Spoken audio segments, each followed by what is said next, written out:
Let me do a video here. I'm going to be reviewing the FNS 9 pistol made by FN.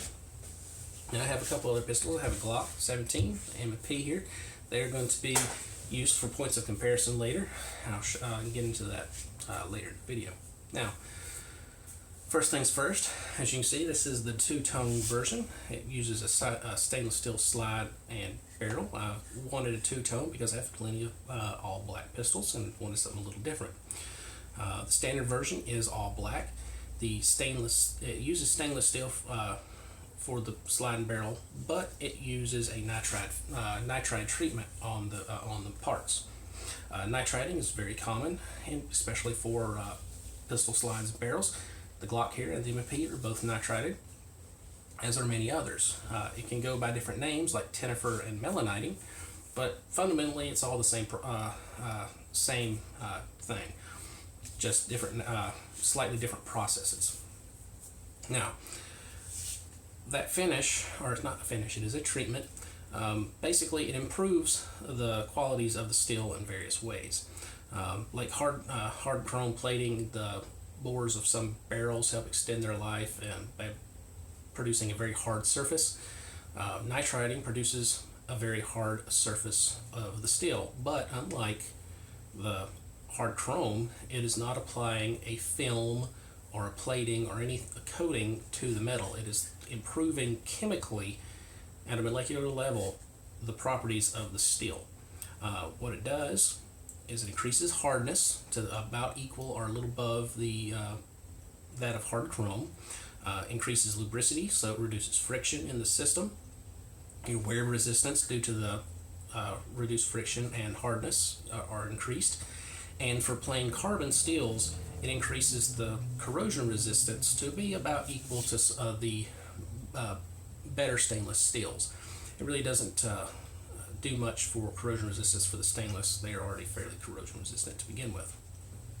So it is an excellent treatment for the steel, and definitely worth your time, but for me, I didn't feel that it's really needed all that much. This is not a pistol I'm going to be abusing anyway.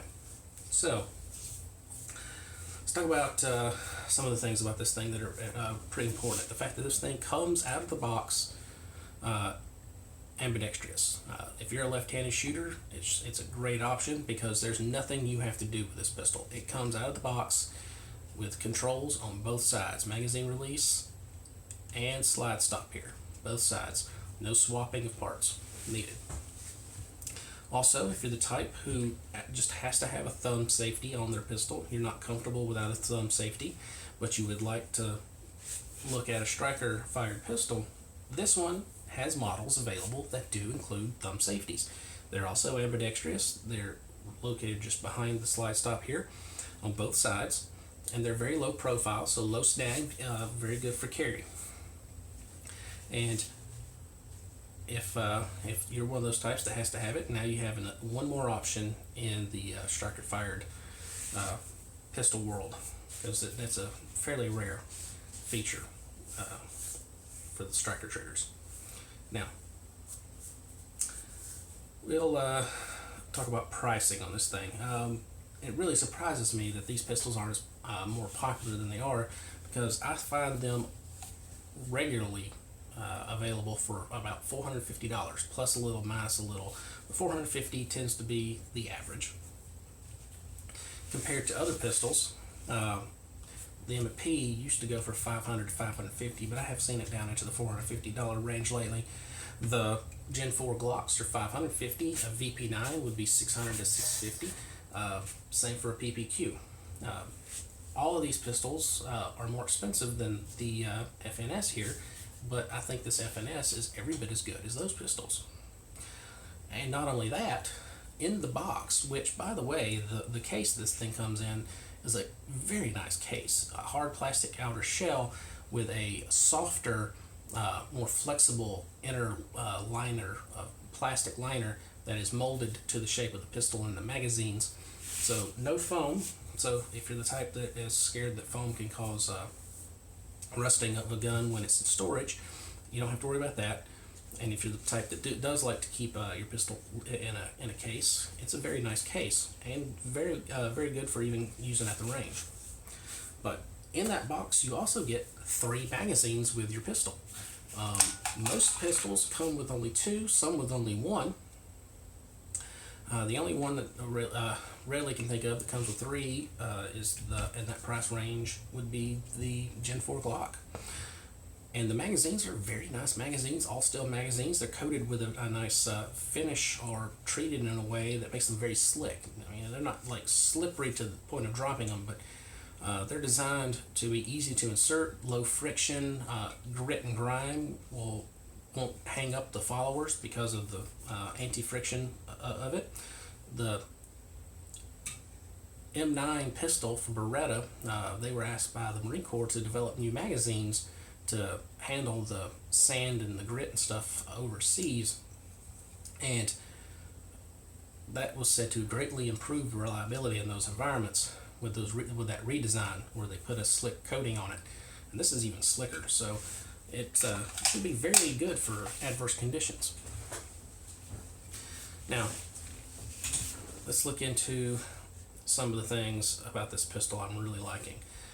First off, I kind of look at this as a Glock Plus, because there are things about it that I think it improves upon over a Glock, in my subjective opinion. Because a lot of things are subjective, because the Glocks are proven to be reliable and tough, so you can't say that it's more reliable, things like that, but there are things that subjectively I find that are superior to on this FN. One of those is ergonomics. For one, the grip angle on this pistol is more akin to like the 1911 and other pistols that have matched that overall grip angle, like the M&P here. Unlike the Glock, which uses a more raked angle that some people just absolutely hate. While I can deal with this grip angle, I can shoot the gun just fine. It's not optimal for me. It's not my preference. So I much prefer this grip angle. So that's one of the improvements. No finger grooves, and the pronounced grooves on a Glock really annoy me. I had to put a relief cut here at the trigger guard just to get things to line up a little bit better. It's not perfect, but much more comfortable than it was. Some people say Glocks feel like a 2x4 in your hand. You know, the Gen 3 may be a 2x4, the Gen 4 is like a 2x3. So it's improved, but to me, still not optimum. Another thing I like is the extended beaver tail. So if you're somebody that has chunkier hands, I have never had this issue, but I know that some people do, where a very low riding slide can bite the weight of your hand here. This little bit of extra beaver tail can really help keep the thing from getting you. So that's a benefit. Plus, I think it actually helps with recoil mitigation by giving more surface area to fight against the effects of recoil. Other things, the controls are easy to use. I've never really can get to any pistol magazine release with my thumb without rotating my grip a little. I can almost get it with this one, but when I get a good proper grip, I can't quite get it. But that's normal for just about every pistol for me. Being on this side, I can use my trigger finger, but it's not quite as an optimal of position for my trigger finger as say my M&P is. But overall, they're easy to use, nice, big, wide, easy to get to, not a problem with that at all. The slide stop, if you're the type that uses it as a slide release, it's got a nice ledge here. You can really get on it, push it down even with an unloaded magazine in it. Not a problem at all. I personally don't use it like that for that, but some people do. Actually, probably most people do. But it's low profile, even though it's easy to get to, so there's no snag there at all. The grip texture, I think they put a lot of work and thought into this, and I think they did a really good job. It uses raised pyramids, similar to the Glock, but more pronounced, so it's a bit more aggressive. You're not gonna lose grip on this thing, no matter how sweaty or dirty and wet your hands get. It's just gonna lock in there good. Some people though may find it too aggressive. I personally don't. Other people I've talked to say they don't, but my fiance, she hates it. She says that after the first magazine, any further shooting feels very harsh. Starts to grate on her. So keep that in mind. If you can shoot it, always good to shoot one before picking it up. But most people, I don't think, will have any issues with that.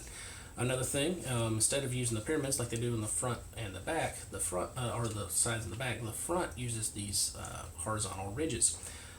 Under recoil, the pistol wants to rotate in this direction. Those ridges are directly designed to counteract that, and it works much better than the little pyramids would if they'd used the pyramids. So, like I said, they put a lot of thought into this. They did a good job there. The sights are all steel, so if you're the person who type of person who doesn't like the polymer sights that you get on some pistols, these are steel. They come with standard 3 dots. The front dot is very large, easy to see, very pronounced dot. The rear is serrated to reduce glare, and I haven't looked specifically for night sights available from the factory, but I do believe they are, and you can get aftermarket sights. So if you're wanting night sights, you can definitely get some. But overall, just basic sights, but well executed. Now, let's go into the trigger. This is where the similarities with the Glock start to come in, why I can more directly relate it to a Glock and call it an improved Glock, and that's the trigger. It uses a partially tension striker. The action of the movement of the slide cocks or tensions the striker to about 60% or so. I don't know the exact figure, but that's about the figure that is on the Glock, if I'm remembering correctly. Like the Glock, if the trigger's pulled and the slide doesn't move, the trigger stays to the rear. The FN does the same thing. Now, partial tension, some people feel partial tension is a safer system than the full tension of like the M&P, VP9, and some others. Well, I personally have no issues carrying M&P or some of those other pistols as long as I keep my finger off that trigger and I keep it in a holster that covers the trigger well, and I'm mindful when I'm holstering. I know that I will not have any issues with this thing going off no matter how much I bump it or jostle it. So me personally, I feel perfectly safe with these, but some people do not, because the striker is fully tensioned on these pistols, and when it's released, it has enough energy to ignite a primer, though there are other internal safety mechanisms to prevent that. Now, Smith & Wesson claims this is a partial tension. They say it's only 98% tensioned, and then it goes to the final 2% when you pull the trigger. That final 2% comes from the fact that the sear rotates, and it has an angled cut, and that angled cut to the sear pushes the striker back ever so slightly. It is less than half a millimeter. So, I do not consider that partially tension and cocking the rest of the way, or tensioning the rest of the way. I consider that more of a positive sear engagement, in which the sear is designed in a way to engage very positively with its mating surface, in this case the striker, so that if the gun is dropped or jostled or other things like that, it will not slip. So, but like I said, some people are not comfortable with that. They think the partial tension is better, because at rest it does not have enough energy to ignite a primer. So if you're one of those type of people, now you have another option if the ergonomics of the Glock are not for you. The trigger on a Glock, for example here, when you pull the trigger, you're tensioning the striker the rest of the way. You can feel the tension build in the spring when you pull the trigger.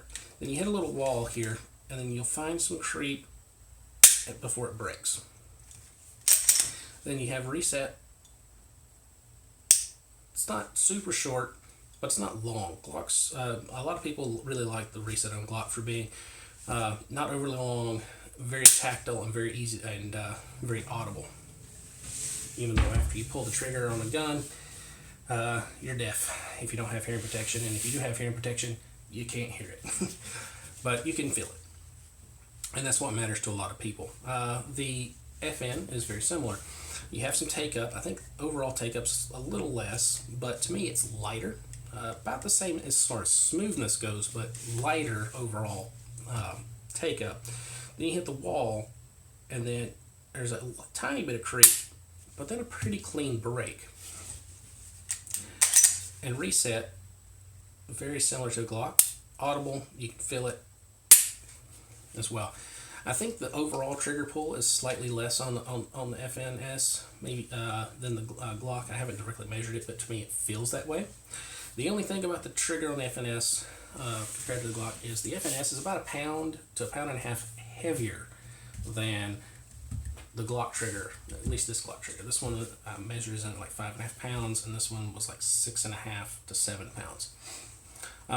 Despite the fact that it is a little heavier, I like this trigger better for all the other reasons. The lighter take up, the crisper break, things like that. I just like the trigger better. There are ways to improve triggers on a Glock. You can get aftermarket triggers. I personally, the ones I felt, I don't like them. They make the trigger feel more mushy, and some of them even completely remove the wall. And I just don't like those kind of triggers very much. So actually, that's one reason I prefer on a Glock the standard trigger components that come in it from the factory, just polished up well for to make sure they're nice and smooth. The FNS here, if I was to take it apart, polish up the parts and everything, I'd probably drop at least 1 pound off of that trigger and really smooth it up, but I haven't felt the need to do that. I've left it stock. With use, it'll probably smooth up anyway.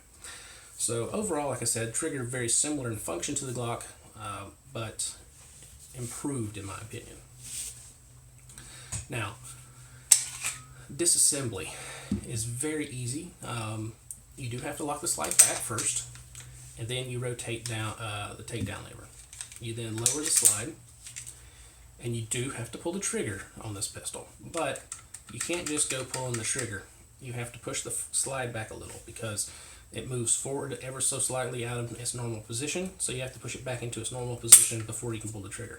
What happens is it actually disengages the trigger due to the out of battery prevention.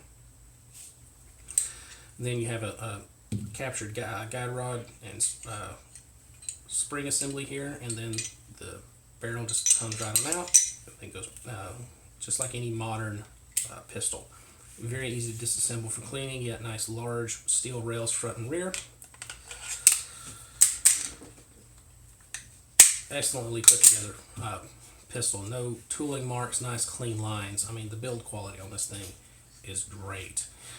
My reliability with this has been 100% so far. I've got about 500 rounds through it with no problems at all.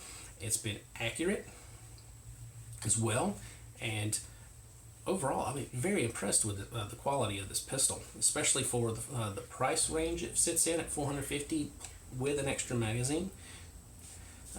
Really is an excellent pistol. I'm not, and as I said, I'm surprised that it's not more popular. I think it's starting to gain popularity, and if it really does start to pick up, it's definitely deserving of it.